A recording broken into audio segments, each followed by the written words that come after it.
অন্ধ চোখে আলো যার বিশালতার মাঝে আমি একটুকু পাইনি ঠাই, তাকে কৃতজ্ঞতা জানাই।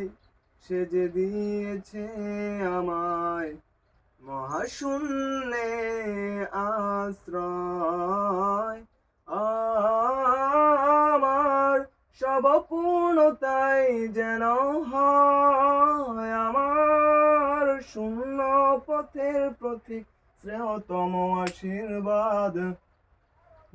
যখন স্বর্গদ্বারে একা দাঁড়াবো তার অপেক্ষায়, যেন আমার অভ্যর্থনা তাকে করে অনুতপ্ত, জানি তখনও সে আমার হবে না